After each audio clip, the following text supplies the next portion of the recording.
بسم الله الرحمن الرحيم. الدرس التاسع عشر.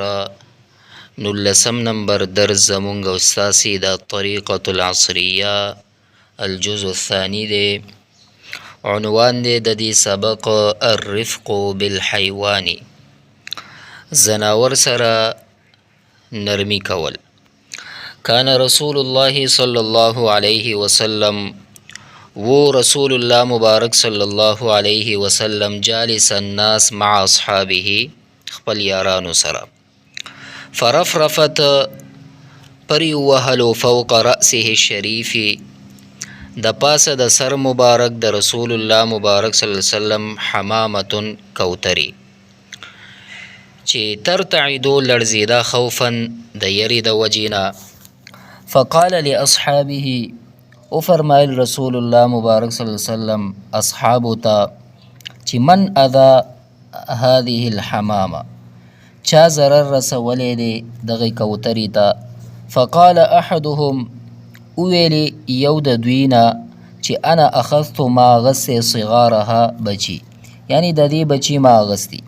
فامره، امر فرمایلو رسول الله صلی الله علیه وسلم، رسول الله مبارک صلی الله علیه وسلم، بردها پرد کولو، الى مکان خپل زیتا، یعنی امر یو فرمایلی چې واپس خپل زیکی کی دا واپس کا.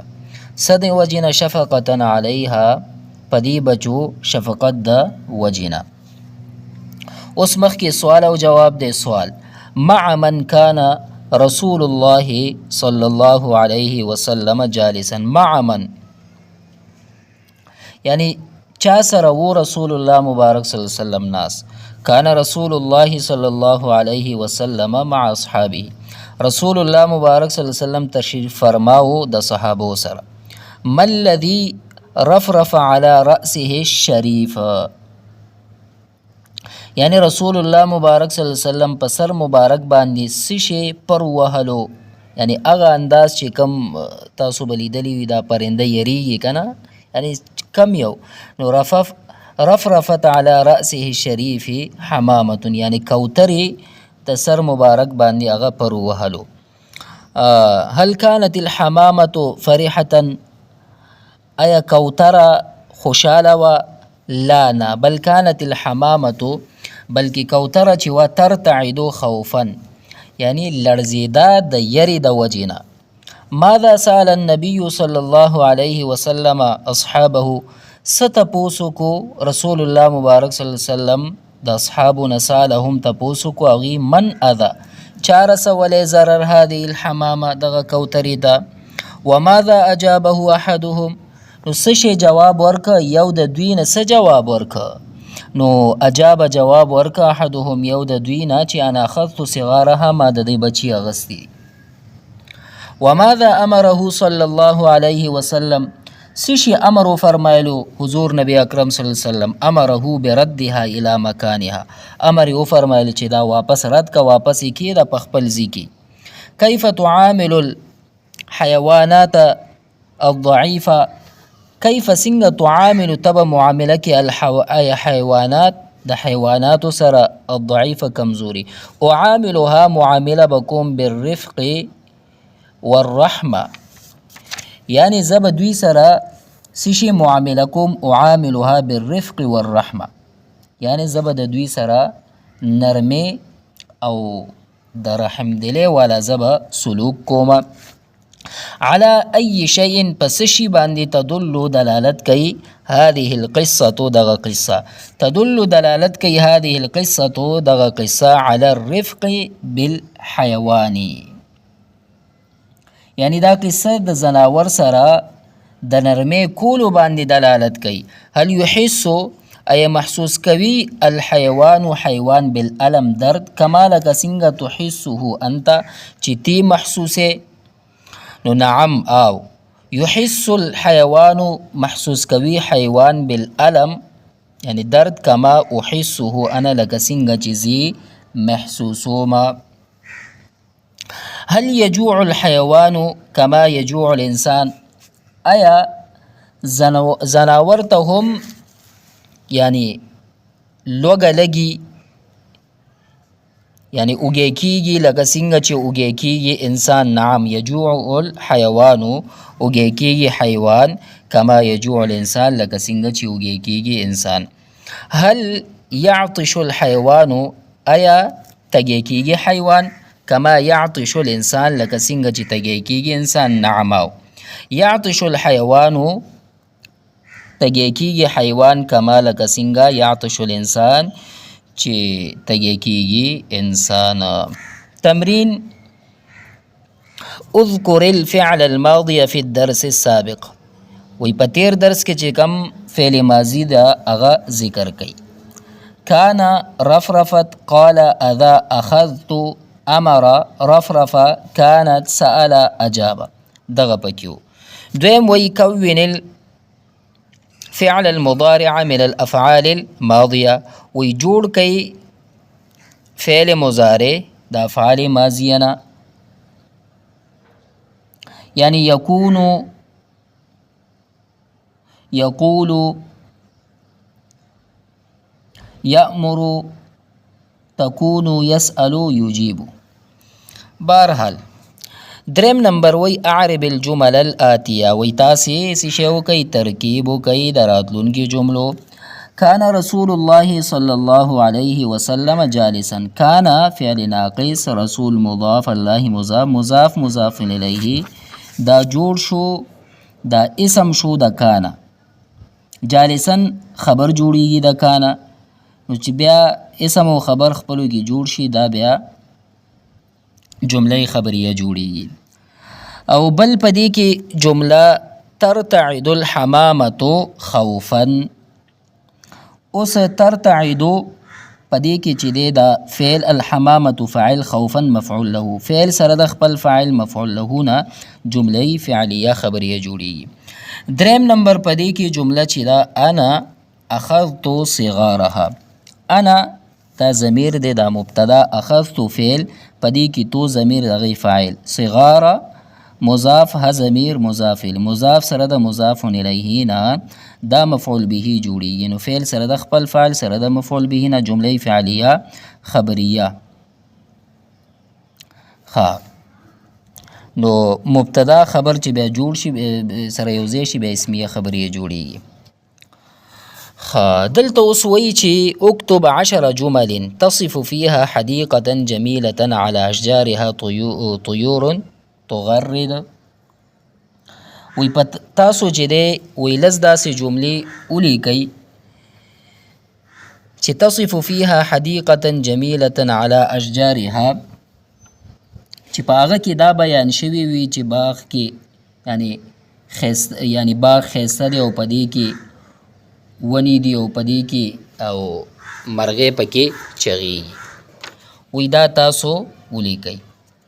ښه نو تاسو کوشش وکئ دا ولیکئ. یو څو به زه ووایم. ذهبت إلى صديقي حامد لزيارته في بيته قبل أيام معدودات إذا وصلت إلى بيتها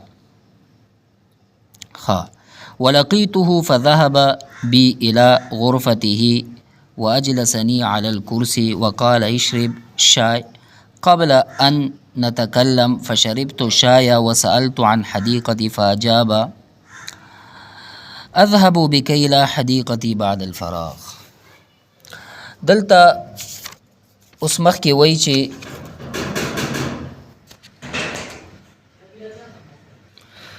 مخکې فرمایي ترجم بالأردية واكتب فعل الأمر والفعل المضارع المجزوم. وی په دې جملو کې تاسو څه شی وکئ اول تاسو ترجمه کوئ بالأردية په اردو کې او ولیکئ فعل امر او فعل مضارع مجزوم. قال النبي صلى الله عليه وسلم رسول الله مبارک صلی الله علیه وسلم فرمایلی دي الراحمون رحم کون کی خلق یرحمهم الرحمن په دوی باندې الله رحم کوي. څوک چې رحم کوي په هغوی باندې الله رب العزت رحم کوي. ارحموا من فی الارض رحم وکئ په هغه چا باندې چې په ځمکه کې دي. نو یرحمکم من فی السما رحم په وکړي هغه څوک چې په اسمان کې دی. وقال رسول الله صلی الله علیه وسلم رسول الله مبارک صلی الله علیه وسلم ارشاد دی من لم يرحم صغیرنا څوک چې رحم ونه کړي زمونږ په صغیرو باندې ولم یوقر کبیرنا او عزت ونه کړي د مشرانو فلیس منا اغله مونږ نه دی. وقال صلی الله علیه وسلم رسول الله مبارک صلی الله علیه وسلم ارشاد دی اتقوا الظلم ځان وساتئ د ظلم نه فإن الظلم ځکه دا ظلم چې دی ظلمات یوم القیامه دا تیاری به وي د ورځ د قیامت. په دې کې چې دی مونږ ته دا وی چې فعل مضارع تاسو بیان کوي په دې وګوره یرحمو لم یرحم لم یوقر او په دې کې فعل امر امراله ارحمو اتقو صحیح ده. نو اوس مخکې فرمایي ترجم بالعربیه واکتب الفعل المضارع في الجمل التاليه وی ترجمه وکړئ په عربی کې او ولیکئ فعل مضارع په راتلونکي جملو کې چې دې کې کم دي.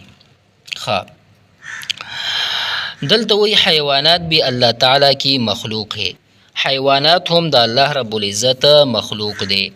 الحیوانات ایضا خلق اللہ تعالی وہ انسان کی خدمت کے لیے پیدا کی گئی ہے وی هغه د انسانانو د خدمت د پاره پیدا کړی شوی خلقت لخدمت الانسان بعض کو ہم سواری کے لیے استعمال کرتے ہیں وی بعضی مونږ په دې کې د سوارلی د پاره استعمالو پاغي کې مونږ سوارلی کو منها نستعملها للرکوب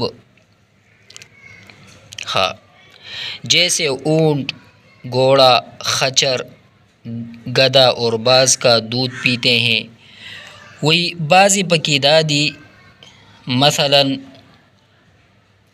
الجمل والحصان والبغل والحمار او د بعضی مونږ وی پیسکو ومنها نشرب لبنها لکه مثال ورکړی دی الجاموس والبقر والغنم او بعض کا کوش کھاتے ہیں بعضی پکې مونږ غوښه خورو ومنها نأکل لحمها او بعض کے بال استعمال کرتے ہیں وی د بعضی پکې مونږ ویښتان استعمالو ومنها نستعمل اشعارها لہذا جو شخص کوئی حیوان پالے وی کم کس یو زناور مندکی یا ویني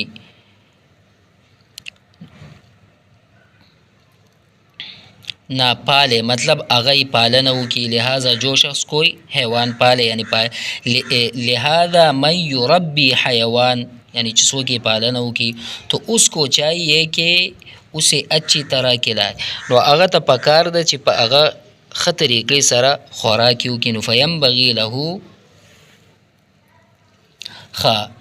نو هغه دپاره همدکه مناسب دي چې ښایسته یې پالنه وکړي ویسقیه او ښایسته طریقې سره په هغه باندې دی یعنی سکاک خوراک سکاک وکړي پلای اور اس طرح رحم دلی کا سلوک کرے همدغه رنګ د هغې سره د رحم دلی سلوک وکړي یعنی هغې سره د معامله ښه وکړي.